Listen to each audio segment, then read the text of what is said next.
मात्र यावेळेला नरेंद्रजी मी आपल्यापासून सुरुवात करेल। मूळ मुद्दा हाच होता की ब्रेकवर जाण्याआधी आरोप प्रत्यारोपांच्या फैरी ज्या आपल्याला सभांमधून किंवा एकमेकांविरोधात प्रचार करताना देखील पाहायला मिळाल्या।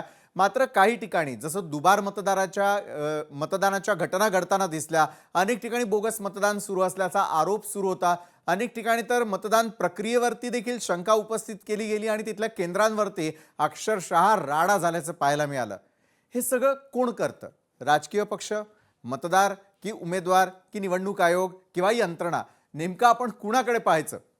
एक मतदार म्हणून किंवा माध्यम म्हणून आपण ह्याचं स्पष्टीकरण देऊ इच्छितो मी की हे सगळं कुठे ना कुठे राजकीय पक्षच करत असतात। याचं कारण असं की दुबार मतदान कोण करायला लावतं तर तिकडचा उमेदवार, तिकडचा जो कोणी असेल त्याचा कोणत्याही पक्षाचा माणूस, म्हणजे याच्यामध्ये कोणताही पक्ष अनभिज्ञ राहत नाही। कोणताही पक्ष आपण म्हणतो ना एकाला नाव जायचं आणि एकाला काढायचं असं नाही।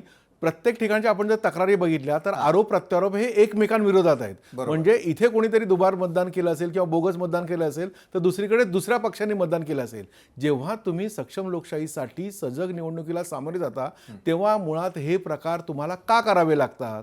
कोणत्याही पक्षाला आपण जर विकासाच्या नावावरती निवडणुका करतो, इथे सगळ्याच पक्षांची मातबर मंडळी बसलेली आहेत। आपण जर विकासाच्या दृष्टीने हे सगळी निवडणूक लढवतो तर मग हे प्रकार कोण करायला लावतं? एखाद्या उमेदवाराच्या माणसाने, कार्यकर्त्याने हे जरी प्रकार केलेले असले तरी माझा थेट या सर्वांना एक प्रश्न आहे की हे कोण करतं आणि हे कशासाठी केलं जातं?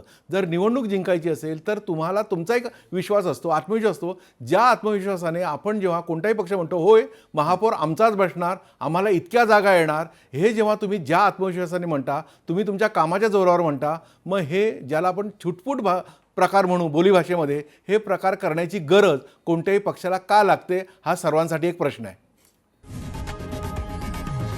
लोकशाही मराठी ऐका, पहा, जागरूक रहा।